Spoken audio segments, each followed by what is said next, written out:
She's from Gaza too. Okay, let me start with this. Just recently, a bunch of high school kids that were pro-Palestine went up against a teacher who posted on Facebook about being pro-Israel. And I'm really having a difficult time understanding why young people, why anybody is so pro-Palestine. So for today's show, we invited Mia over here to help us clarify what's going on. How you doing, Mia?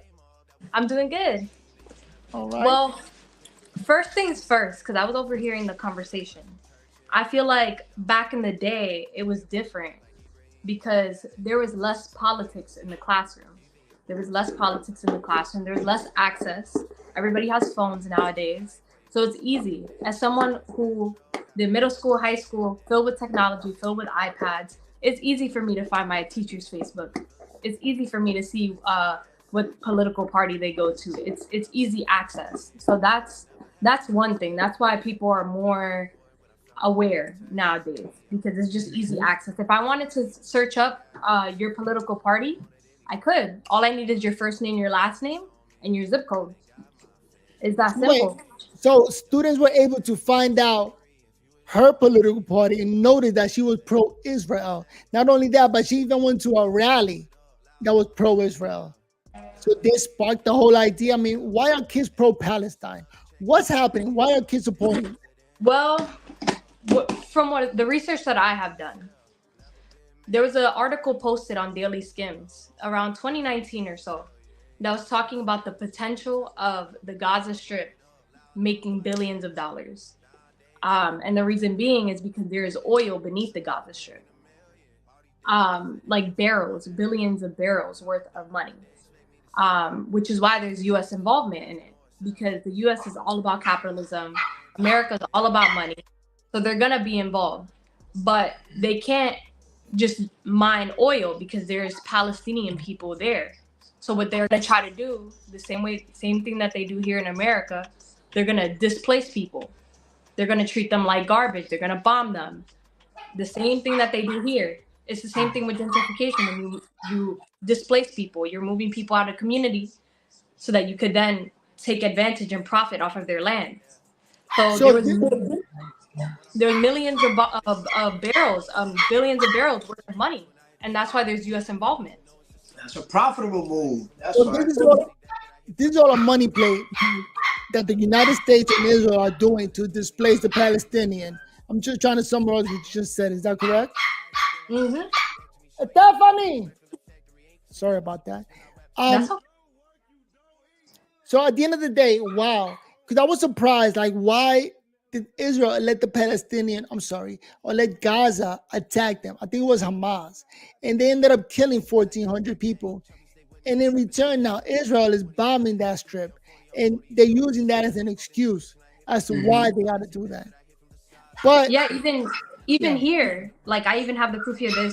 There's 122 billion cubic foot of recoverable barrels worth of oil and natural gas potential that is unrealized by the Palestinian people. And that's just how displacement works in the first place. The colonizers come in, they're saying you're not taking advantage of your riches. We're going to take advantage of your riches because you don't see the potential in it. So then they go and they try to take it. And that's why a lot of us young people are pro-Palestine, because we don't agree with displacement, especially when it comes to bombing children, killing children.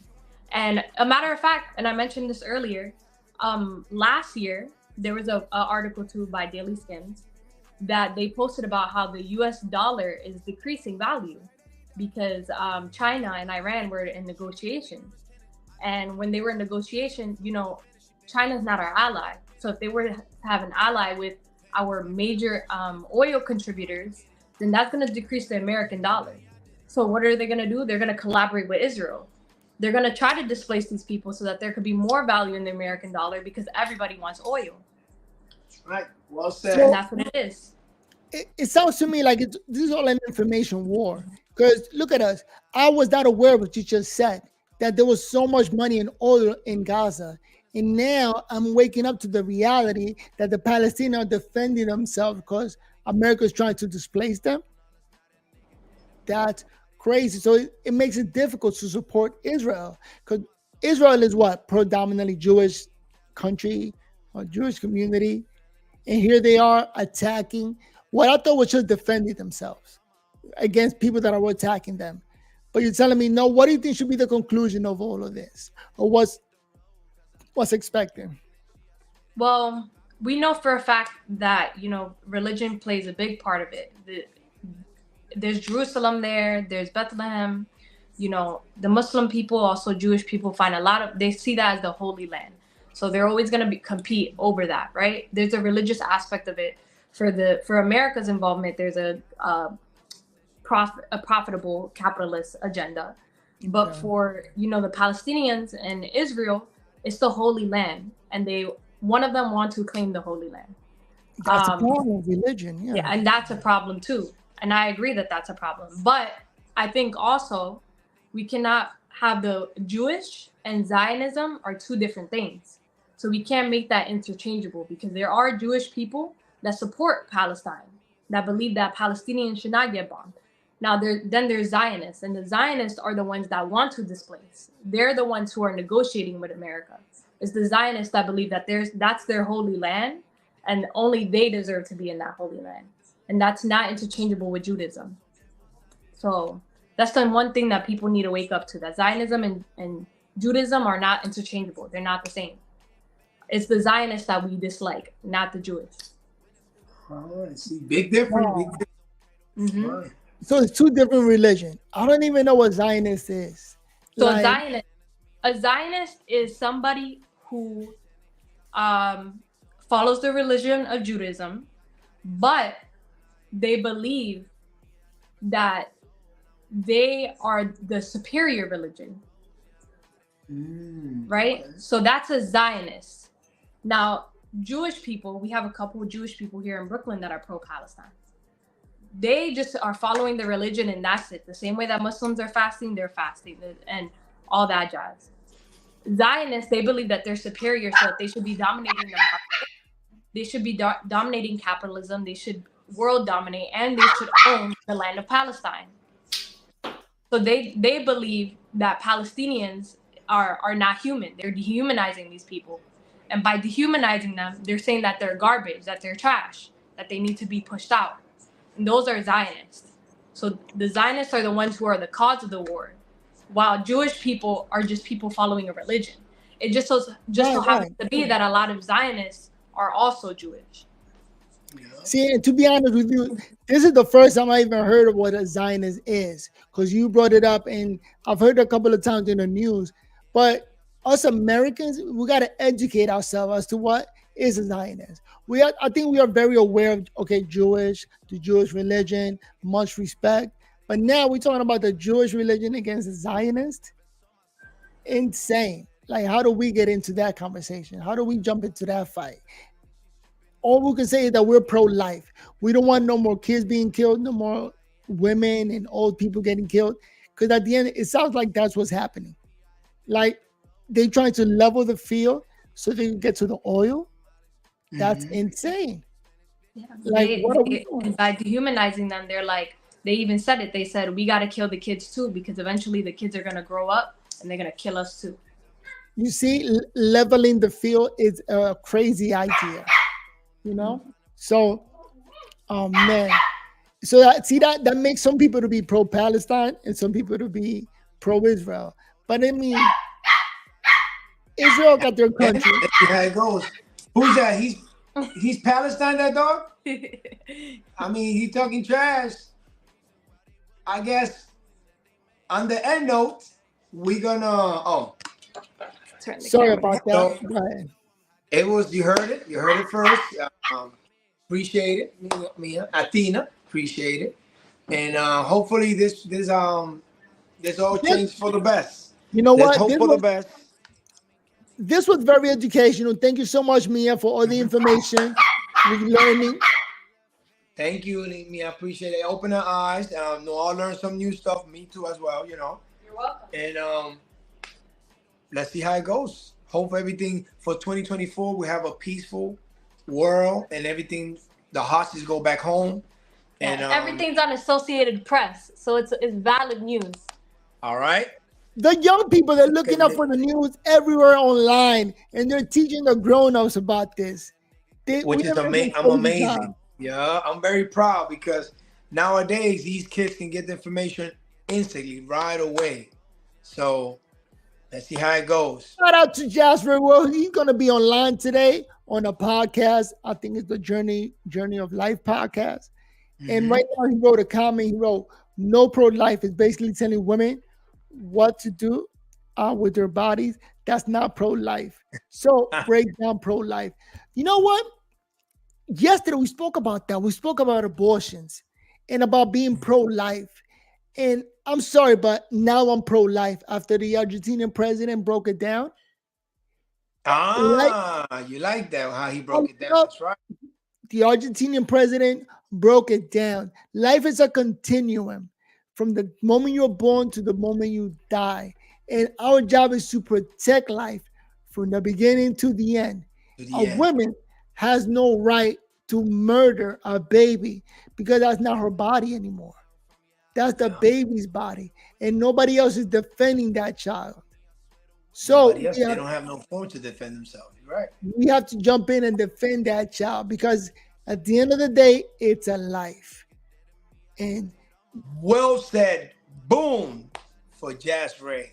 Jazz Ray says it's wrong, but I think that's a good argument for men to have because women like to say things like, "You can't have an argument because you're not a woman. It's not your body." But at the end of the day, we have to be pro-life because that's the best thing that ever happened to all of us, to a human life. Just being born. You know how hard it is? Shit, be born and then expect your life to expand and then it cut short by somebody else's choice. I always say, I don't know, because it's a difficult situation, a hot topic, man. For me, it depends on the situation. Rape, forcible, it's a hot topic. Nate No Filter, you said it like a woman has a choice. If, for example, here what Jasper, your daughter, there you go, give an example, which is good. Go ahead. Your daughter gets raped. Are you okay with her being pregnant from that rape? Okay, my opinion. Nate No Filter, you can say what you want to say, but this is what I'm gonna say: is that yes, rape is illegal. That man committed a crime. He belongs in jail. And thankfully, United States, we're underpopulated and we got systems that could take over that child, like adoptive system that could raise, you could donate that child to that system and they will take over. As a mother, you don't have to take over. And yes, you go through 9 months of pregnancy, but at the end of the day, that's my thought. I think, if she get raped and if we got the time to make that choice, I'll let the women make the choice. But if she don't want to, there's a limit to it. You know what I'm saying? We just can't take a child's life when, let's say, 7 months. Okay, let's unplug them. No, that's and what's your limit also? That's another argument that they have on television. What's your limit? Are you allowed to have an abortion 7 months into pregnancy or 8 months into pregnancy? Exactly. You see, what's the limit? You know what I'm saying? If it's right away, plan B, Like in New York, you could have an abortion after 9 months. It's like the baby's about to come out. And the baby's about to come out, peeping out like, hello. Now we don't plug in you, son. We don't want no other kid going, I'm about my business. We don't want that. That's insane because I've not heard one single argument that convinces me that we should just murder babies because we feel like murdering babies. No, we shouldn't, man. I mean, let's see how it goes. It's a hot topic. We need to have a female point of view to have this topic because we're just saying things that we don't know yet. So one of these days. Mia, you still there, Mia? Mia, talk about it. Are you pro-abortion or pro-life? Is she still there or she left? I mean, she can talk about it. Look at Nate. Pro-choice or pro-life? You rate? Talk to him. Talk to him. Mia, you're gonna put in the spot. Are we live? Okay. Are you recording this? No, are you live? Go ahead. I think that if I'm pro-choice, but let me explain why. Yes, explain yourself, murder. Explain, because So I believe that if you don't think women should get an abortion, that's fine. If you think women should have an abortion, that's fine too. The issue is that people always mention the 9-month argument, right? 8 months, 9 months. The thing with those is that it requires a doctor approval. So what that means is that if the mother or the baby's risk is at life, their life is at risk, then they're able to approve the abortion. Wait. So even, let's say, God forbid, I'm 9 months pregnant, and they tell me it's either you or the baby, right? Yeah. Or if you give birth to this baby, it's gonna be dead anyways. You don't. It's not like they're sucking the baby out. no. You're giving birth to a dead baby. You're still giving birth to a dead baby. You have to have underlying health issues for them to approve an 8-month, 9-month termination. You have to have underlying health issues. You know what I mean? There's people that are lucky, you know, like Colleen, can you hear me? There's people that are lucky that they have disease and they still end up with a full healthy baby and they end up giving birth to a full healthy baby. The people that they don't. And that's when the doctor has to make the cue. Hold on, Colleen. Wait a minute. I'm sorry, Mia. Mia was giving her point to the situation from a female. She was giving her point. Colleen, can you hear her talk? So listen to Mia, and then I want to hear Colleen. So you heard what Mia just said, that you got to get doctor's approval. And what else, Mia, you want to add on to that? Yeah, you need to have some sort of illness. Now, my problem is this. What about women that are completely healthy? The baby is healthy. Everything's going smoothly forward. But then after 9 months and thinking about it, she says, you know what? I don't want to have this baby. I do not agree with that. After like 8 months. But that's very, very rare. Out of the 50 states, there's probably only, 4 of them that actually approve of that? Let's do the research about that. Yeah. Because most of them, you have to have a doctor's approval for it. And if the doctor sees that you're in healthy condition, he's not going to approve that, or she's not going to approve that.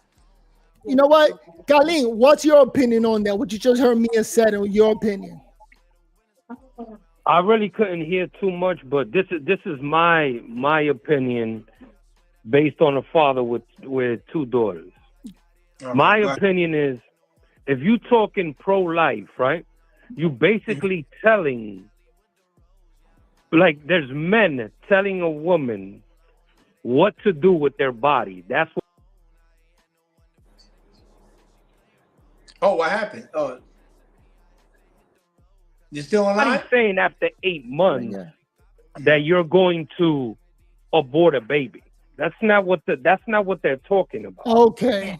So that's kind of misleading. What I'm telling you is, if it comes down to a situation that the woman has to make a choice, whether it's to keep it or not, that's her choice.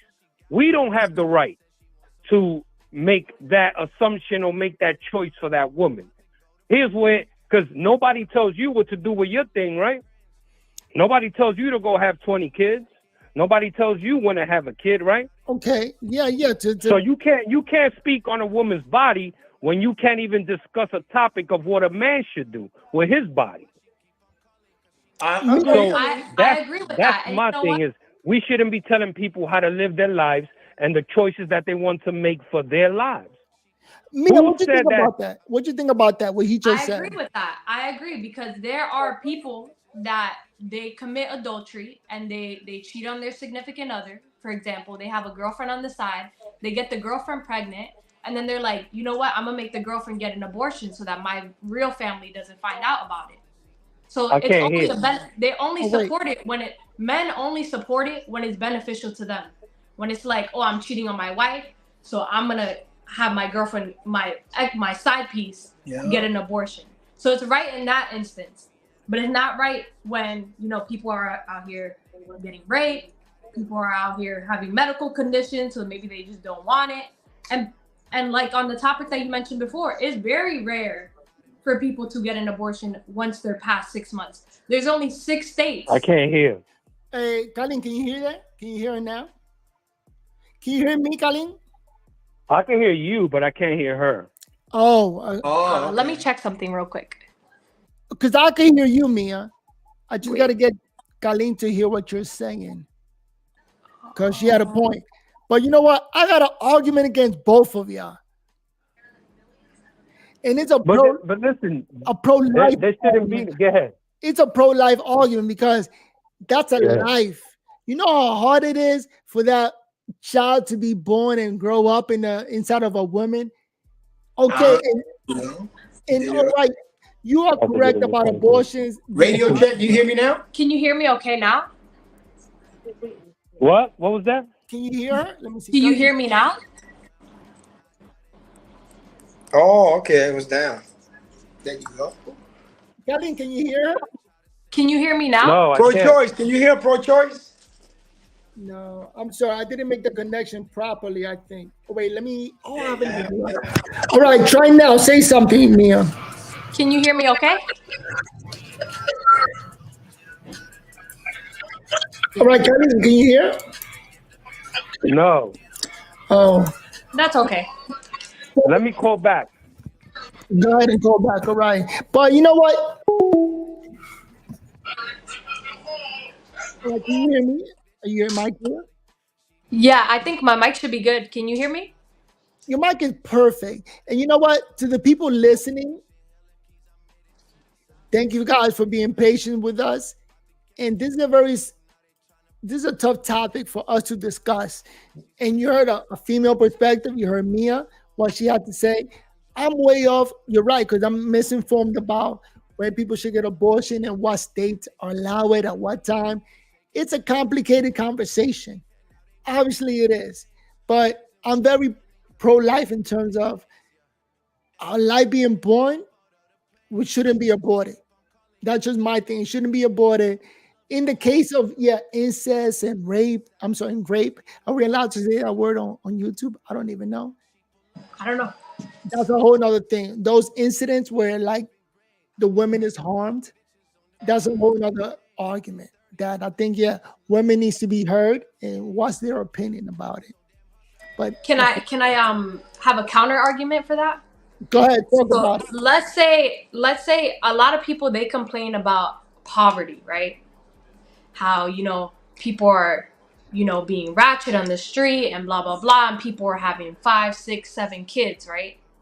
A lot of the people that are having 6, 7 kids are pro-life. They don't believe in aborting the child. So they carry it full term and they take care of the kid. But they're not able to financially support it. And I think that's where the issue comes in place. Because why, if I'm not in the place right now, let's say, for example, I'm making, here in New York City, I'm making 18 an hour, which is barely anything. Let's say, for example, right? And I have a kid. Why should I give birth to that kid just to allow them to suffer, to live off of food stamps, to live off of the government, when the whole goal of people like you and my dad is to have the government back off?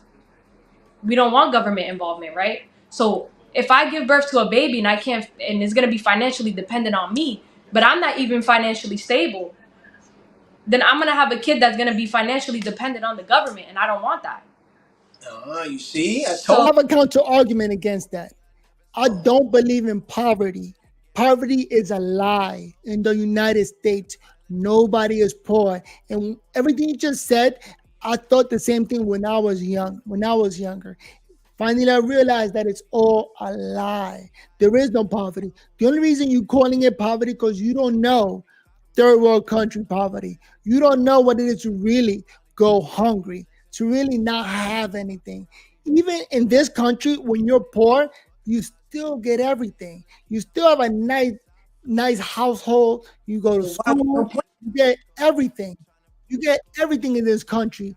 Even if you are poor, you don't get a Tesla, you don't get a Lamborghini, but you get everything. So in this country, there is no such thing as poverty. Poverty does not exist. As a matter of fact, how many times have you gone to the street and see a kid sleeping on the street? On the train, yeah. Now, yeah, 2023. On the train, yeah. I took the train today. I saw somebody sleeping in 34th Street Herald Square. See, I'm telling you, it's a different world, Noel. And you know what? Let me do a counter argument for that, right? Be honest. You saw an adult. You don't see children sleeping on the street. Let me give a counter argument for that, right? Go ahead. Talk about it. I agree that you could, here in this country, you could work your way through poverty. Hold on, let me see. Wait, say that again, Mia. I agree that in this country you could work your way through poverty. So I do believe that if you're born into poverty and you die into poverty, that's a choice. You know what I mean? But if you were born into poverty, you're born with let's say, for example, you have a 16-year-old mother. You were born with this. You didn't choose to have a 16-year-old mother. Yeah, I can't hear her. Oh. I got 4 minutes before I got to jump on a call. Okay. I mean, what's your argument? Pro-choice? They can hear you, but I can hear them. Yes. Mm-hmm.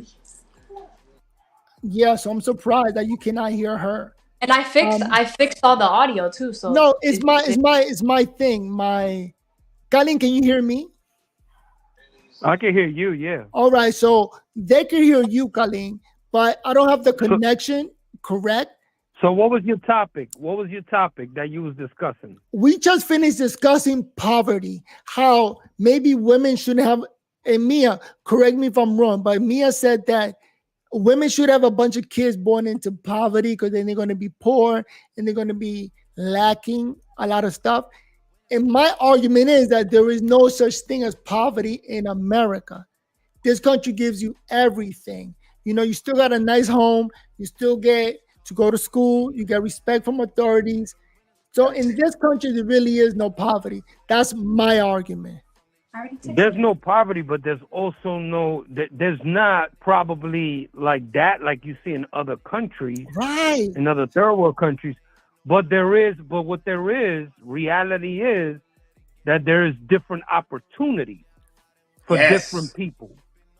That's a fact. Okay, true. Okay, opportunity. So yeah, everybody could go to school, but not everybody's going to the same school. Not everybody's getting the same education. But what I was saying, Mia, is that lack of resources is not a reason for an abortion because kids are going to be poor. That's not an excuse. You know, as a matter of fact, I think. Yeah, but listen, I think the way that you're looking at the abortion part of it is you're looking at it politically. Nobody's saying that abortion is right or wrong, right? What we're saying is stop telling women what to do with their bodies. You can't have an old man who sits behind a desk telling a woman, hey, you should have that baby on this week and you should have that baby throughout the whole journey of your 9 months because that's what we're telling you to do. There's a difference, right? You don't have to. Now you put religion in. You don't have to agree with the abortion, but that's up to that individual to make that decision for themselves. Well, Mia and Nate agree with you with what you just said. I personally think abortion should be illegal. The state is going to say, no, we're not having it. We're not doing it. We're going to do our best to raise that child. But then what happens, right? That woman goes and has that baby. You know what's going to be your next argument? Oh, now we got to support that baby. Now that baby's on welfare. I don't want to pay child support. So it's a losing. Damn, you hang up the phone on the caller? What the hell? Why you mad? About the baby before it's even born. That makes no sense. Wait. Repeat that last part again. Say that last part again. You heard, guys? You shut down. Once the baby's born, right now it becomes an issue because now she's on welfare. She got to take care of the baby, and that becomes a problem to your political views. Right? Yeah. So you telling this woman to have the baby, then she has the baby, then the baby needs help, and then that's another issue. So it's another political argument now that we are upset. Yeah, so that's what I'm saying. So you making the decision for this woman throughout her pregnancy and throughout the child being born. Mia, so that's not pro-life. You heard what he said, Mia? Is making your own choices. Do you agree with what he said, Mia? I'm asking Mia if she agrees with you. I do agree. He does. She agrees with you. So I guess because it's Go ahead. No, it's true. Is you can't have it. What basically what you're doing is you're trying to tell another human how to live their lives, how to make their choices. You can't do that. You know what I'm saying? If that was the case, we already live under laws, right? You can't go outside without clothes. You can't eat the red light.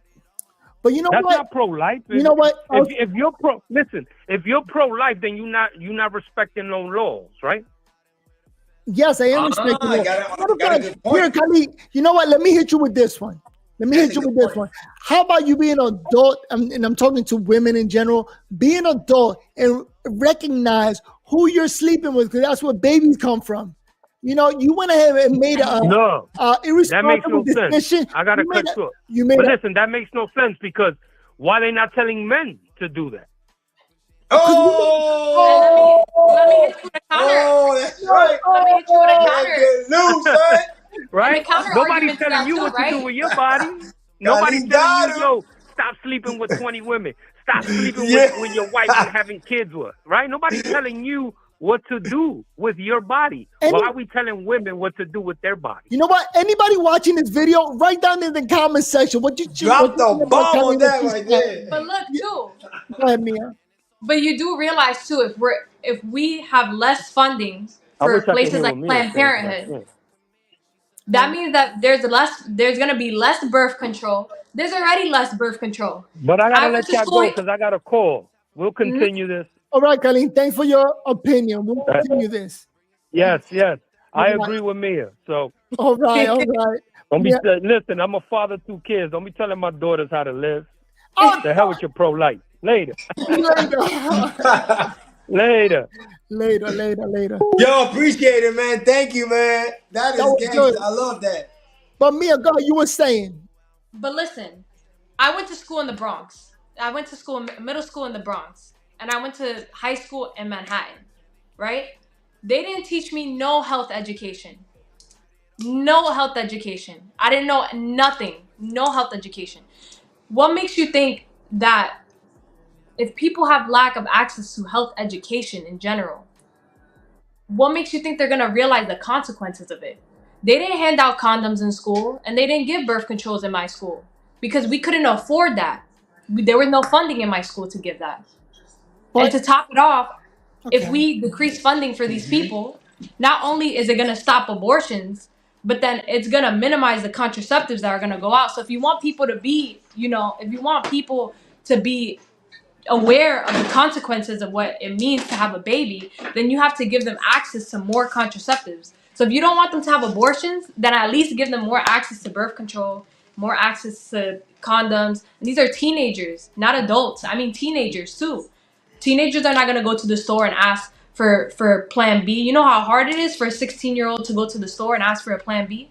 They're going to put her on a 2-day wait. Ice Spice. You know what? I'm going to give you a counter argument. How about we do this? As schools, parents, and other adults, teach kids more about health and about sexual education. We don't do that. We are children. We don't. Children shouldn't be involved in none of this. So like that, we don't have to worry about contraceptions and all of that. Just teach them that this is something you do when you become an adult. But if you're in high school, you're not an adult. Just being in high school, you're considered a child. So therefore, but people are having sex in high school. Yeah, that's the thing. That's the thing. You're acting like that's how you do in high school. The teachers and everybody. People are having sex in high school. You're acting like men don't be having sex at 12 years old, 13 years old.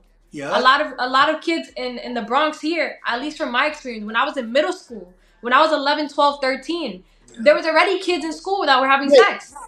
Is it fair to call it a lack of education?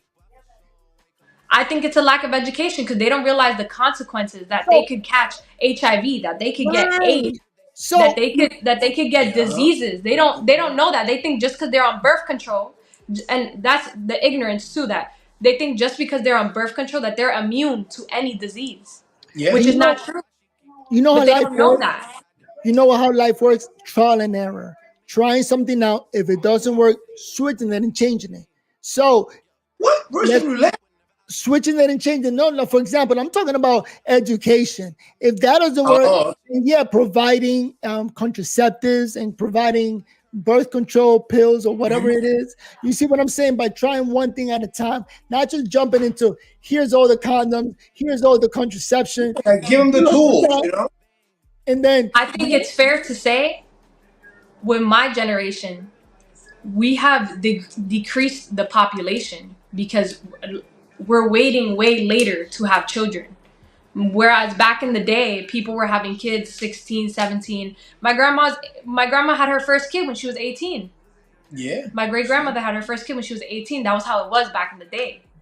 But now, since we are aware, we have access to technology. Mm-hmm. And we have the more younger kids that are now in 2023, 13 years old, they have access to technology. But back then we didn't have access to technology. So, we had only the TV to tell us that, shaking somebody's hand with HIV is going to give you HIV, when it's not even true. But that's all the source of media that we had. But because we're a little bit more aware, because we have more technology, now the teenage pregnancy population is decreasing with Generation Z. And I think it's because of that. But I think... Not only that, but you know what? I'm going to say is what you just said. I agree with you 100%. That plus more abortion. You know, there are women out there that are just doing it. And every time they make a mistake, quote unquote, a mistake, they go ahead and have an abortion. And it's like, how many abortions have you had, girl? And there's some girls that have a bunch of abortions. It's like, come on. Because they make it popular, too. I believe that a woman should have the choice to keep it or to lose it. Because even if somebody keeps it, if somebody is pro-life, I'm not going to be angry that they're pro-life. You have the choice to be pro-life. You could do that as long as you have the choice to do it. Because even if you ban abortions, people are going to do it illegally. So people are going to take a hanger and they're going to stuff a hanger up there. They're going to do it illegally. So might as well do it safely, because then there's going to be, that's how they used to do it back in the day. Back in the day, before Roe versus Wade, when the abortion was not allowed, where they considered you a witch for getting an abortion, people were taking hangers and they were hanging it, and they were killing their babies that way. You know what? I'll say this much. Maybe, and you tell me if I'm wrong. The problem that you're having is taking away that choice from women or from people, from women. Like you want to have the choice if you want to have an abortion or not. It's a choice. And your problem is that you don't want men or a politician or anybody taking away that choice, because then it makes it unsafe. Like they could try to get an abortion doing it another way. I mean, crack is illegal. People still doing crack. Crack is illegal. People still getting access to crack. Meth is illegal. People still getting access to meth. You make abortions illegal. People are still going to be doing abortions. Yeah. So the only thing that you're taking away is a safe abortion, getting a safe one. But people are still going to do it.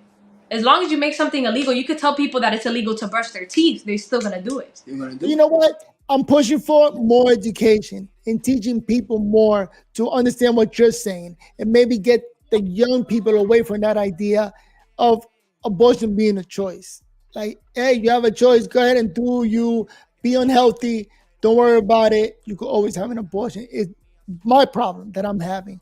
I think the middle ground that we could reach here, because I agree with you, the middle ground that I think people don't see eye to eye is that pro-life and pro-choice, there's a little bit of a difference there, but we do both agree that there needs to be more awareness and more education, and we can't make sex a taboo. Because then that's what happened back in the day. We made sex a taboo, and then people were unaware and having unprotected sex because they didn't know enough about it. So we need to make it not a taboo by teaching it in education. Slowly. I 100% agree with you. I agree with you. Better understand. And that's what we can see eye to eye. And so, tell Verbal and Alive to leave their comments. We heard it from the women's side. That's what we hear for information, and we're going to continue to talk about that topic. Thank you, Mia, because I still had an argument with you against the whole poverty idea. Like, I really do not believe poverty exists in this country. So this is what I was saying earlier before we were talking about the abortion thing. So like I said before, I do believe that you could work your way out of it, right? Like if you are born from a financially unstable mother, right? Like let's say you had a 60-year-old mother. You could work your way up there. I'm not denying that. You could work your way up there. The issue is that we have people, for example, Native Americans, brown people, black people, right? Native Americans are the prime example. They made systems purposely to give Native Americans dirty water, to make their environment look like it's trash when it wasn't even trash in the first place. But they're doing that on purpose to make it even look like they are animals, like they're dehumanizing these people. And to say that poverty doesn't exist is to deny that capitalism exists, because capitalism wouldn't function without poverty. We need people to do those jobs of cleaning the toilets. So, we need people to do that. That's to say that there's no poverty is saying that there's no capitalism. Then there's capitalism. So then I'm not going to call it poverty anymore. I believe there's low wages. There's low income people, you know, and they may be considering themselves poor, but I don't think it's just low wages. Yeah, you're right. The people that are cleaning, the people that are doing the low level jobs, they have the option of moving up, of making more money. And not only that, did you know, like personally, I consider children lottery ticket, that one of the child that you may have may find a path in life to blow up. Everybody has the option of blowing up. Blowing up how? Different ways of blowing up. In business, may become a professional, may become, we're in America, there's so many ways of blowing up. So but you have to be educated. Yeah, you have to have the tools, you have to be educated, and you have to be educated. Let's say my experience in comparison to Steve Jobs' experience, right? Steve Jobs had a family that had a garage. I don't have a family that has a garage. You know what I mean? So I gotta work up to the garage. So that's equality, right? And there's a difference between equality and equity. Exactly. Because with equity, it's you're already here and I'm trying to get there. And then once I get there, you're already going to be here. So the goal here is to have at least that I'm in the same level as you, so that I can make a next Apple, so I can make that next big company. But I'm already down here, so I got to work to where you're at. You know what I mean? Mm-hmm. Yeah, and you need the tools and education. Yeah. And you need the tools and education for that. That's true. And so that's why I'm so pro-life. I know Nathan wants to get at it because he sounds like he's hungry, but in reality, the commercial. We got a couple of commercials, goddamn. We don't have commercials in Verbal on Life. If you still watch, you gotta subscribe. We're gonna continue to have great conversations here. Mia, thank you so much. All your knowledge, your experience. You gave a lot of experience and knowledge that a lot of people haven't heard, and that's what it's all about. And a woman point of view, so that's a good thing too. We got a woman point of view, and hopefully this is not the last one, that she can come and participate in Verbal on Life. We need that, you know? Yes, we need that female perspective, because hey, everybody's always up against me because I still got more info to go up against. So bring it. We're gonna bring it next time. Thank you so much, Mia. And with that, subscribe. Come through with Verbal on Live. You heard Colleen, you heard Mia, you heard Nate No Filter talk about it. Leave a comment below and subscribe so we can continue giving you guys more content. Peace. Nice.